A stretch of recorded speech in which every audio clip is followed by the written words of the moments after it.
Hello, and welcome to the IT201 Library Orientation. My name is Teresa Edge, and I'm one of the librarians here at Philadelphia University and the liaison for the CPS programs. Today, we are going to look at resources that you will find helpful for your IT201 and probably other projects and other courses.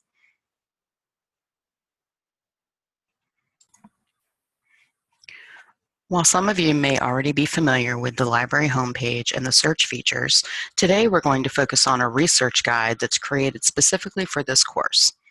To get there, in the Find box, you would go to Research Guides and then scroll down alphabetically to IT201.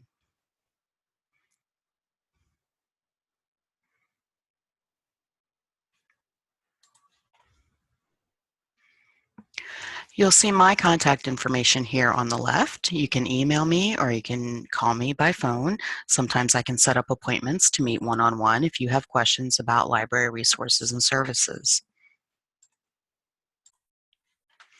To find the recommended library resources, we're going to go to the second tab, Library Resources and Online Searching Basics. When you click on that, it will bring up several boxes of recommended resources that you will find useful. I'm going to start on the right with the Summon search. This is the same search that appears on the main library homepage and searches across almost everything in our collections. So with one search, you can get books, ebooks, journal articles, magazines, newspapers, videos, etc. I do recommend using the advanced search feature, which is located right under the search button. So I will click on that first, and then that will bring up the advanced search function, which allows us to use multiple search boxes to refine our search. So for my example, I would like to find resources that are written about the current issues with prescription drugs and addiction. So I'm going to start with the first box, and I'm going to put in prescription drugs in quotation marks as a phrase. That does tell the system to look for that particular phrase in that order and helps to narrow our results down.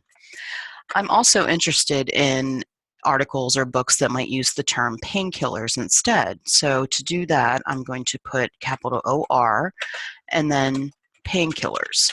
So this tells Summon that I want resources that have either prescription drugs or painkillers in the title or the abstract of that particular resource. On the second line, I'm going to combine that with the term addiction because that is the focus of the resources that I want to find. If you come down, there are other ways to narrow your search results. So for example, you can limit to a publication date range. So let's say that I only want resources from the past 10 years. I can put in the From box 2007 and then just leave the second box open. And there are some other options further down as well. I do not recommend limiting the show only to full text online, as that limits the resources that you will pull up too much, and you may miss some resources that are very helpful. Sometimes you might want to limit to scholarly materials, depending on your assignment. So if your professor says you can only use scholarly peer-reviewed sources, then you could check this box off. And don't limit to just to items in the catalog, because that's primarily our print books and DVDs. I do recommend using the exclude function to eliminate newspaper articles, book reviews, and dissertations. For most assignments, newspaper articles are not substantial enough depending on your topic, and you do not need book reviews or dissertations for a standard paper.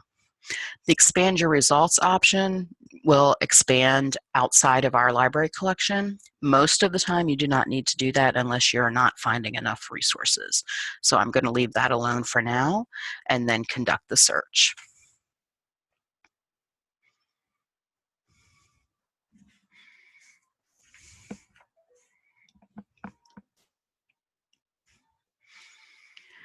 So as you can see, we have many, many resources. We have over 16,000 results, which is a lot, and that's okay.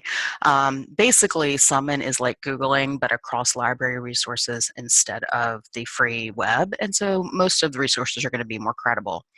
You can see on the left all the different kinds of results that we're getting. So we have journal articles and reports and books or ebooks, etc. And you can see where it's crossed out the ones that we that we eliminated from our search. So each of these entries represents a resource that you should have access to. And again, it's a combination of resources. So it will tell you underneath each entry what kind of resource it is. So this would be a journal article, another journal article. So a lot of these are journal articles. We have some web resources in here, mostly from the New York Times. And further down, we have like this number 10 is an online streaming video, which could be helpful as well. So for any resource, if you want to find more information, you can click on the preview link and it will expand that record and give you often an abstract or summary of what the resource is about. So that can help you determine if you're interested in the full text. If you are interested in finding that full text, you would click here on Full Text Online. And then that will either take you directly to the article, or more often you will get this FILA-U search results page, which will link you out to where the article lives in a particular database. So from this point, if I want to get to the article, I'm going to click on the word article right here, and then that will take me to where the article is in the database that it lives in. So this particular article is in a database we have called Clinical Key. This is the brief information here, and then this link will take you to where you can download the full PDF. So I'm going to close these tabs out and come back to our search results.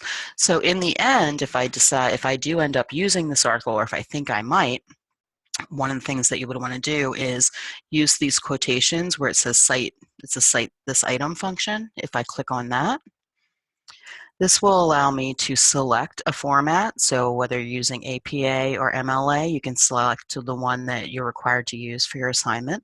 I'm going to select APA, and it will actually give you the formatted reference that you can copy and paste in your references list.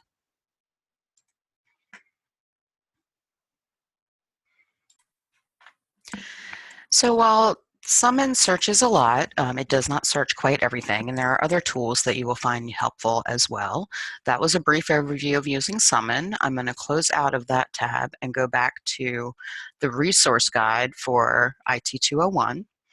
And there are other recommended sources here that you might find helpful. So for example, under the commonly used systems, Opposing Viewpoints is a database that we have that is excellent for getting background information and exploring topics, all kinds of things that are perhaps controversial or going on in our society. So that might be something you might want to explore to get an idea of topics. Otherwise, you may want to use the databases by subject function to find other particular databases focused on whatever area you're working in. So my example was in the health sciences, but perhaps that's not what you're working on. Maybe what you need to look for are resources in, let's say, business. So you can click on business on the left, and then that will bring up the recommended databases that you might want to use to search for business articles.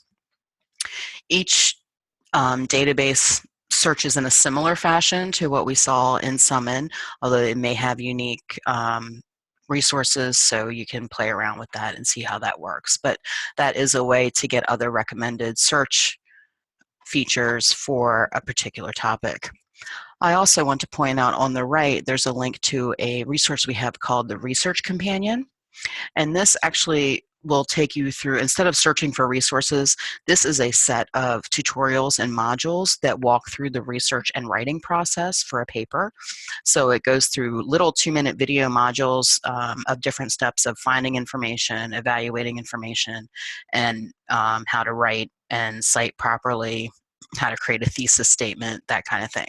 So you may find that helpful, particularly if it's been a while since you have written a research paper for school.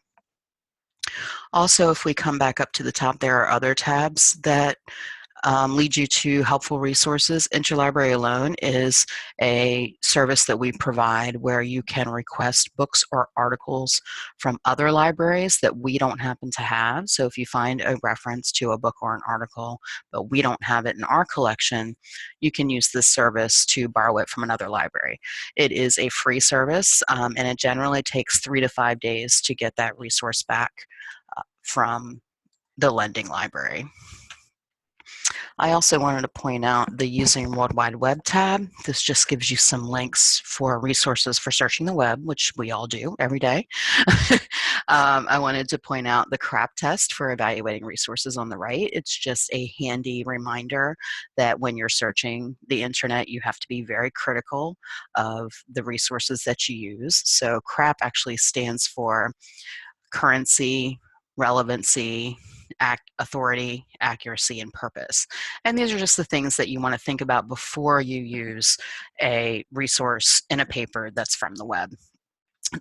Probably the most important to me, I think, would be authority, which is basically what are the credentials of the person or organization providing the information. Why should you trust them? Is there any evidence that this is somebody, of high quality that you should trust for that kind of information? So that's just a little tool that you can use to test a resource before using it. One of the other things that you can do to help get better results out of Google is to use the advanced search. So if I go to the Google advanced search option here, this is searching like regular Google, but it gives us some other options. So for example, similar to using the same topic, I'm going to put addiction on the first line, and then I want the exact phrase of prescription drugs. So that's the same as putting it in quotation marks, basically. And then if I come down here, there's an option to narrow results by site or domain. So for example, I can put in .gov, and all my results will be from government sites. So if I complete the advanced search, it will help bring up sites that are specifically from, say, the National Institute on Drug Abuse. And there's a lot from there, but there are other sources as well. But it eliminates things like .coms, .nets. You can do the same thing with .edu. So I can do it from up here too. I can replace .gov with .edu, and then that will bring me results from educational institutions. So that's just a way to help narrow down your internet search results. If I close that out and come back to the guide, we also have a link to Google Scholar, which searches across scholarly resources on a particular topic. There's also an advanced search option for that. So if I put in my same terms, oops, and prescription drugs. This is going to search again for scholarly journal articles and books. This has a date range as well. So again, I can put in 2007 as my start date and click search. I do recommend that you use the link to Google Scholar from the library page, because then it will recognize you as a PhillyU student and link you to our holdings. So you can see here there are some links to the right to full text at Gutman Library.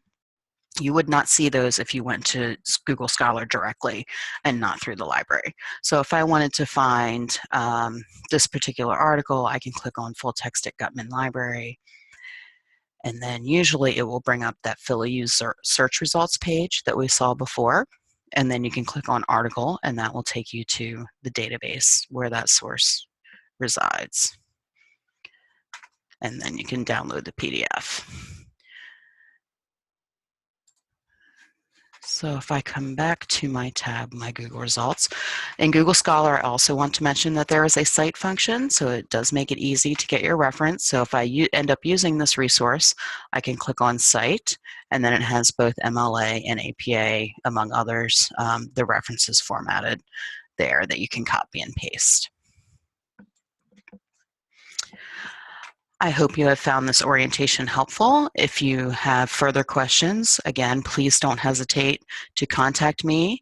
My contact information is on the first tab of the IT201 research guide. Feel free to email or give me a call, and I will be happy to work with you with any questions you might have about library resources and services. Thank you.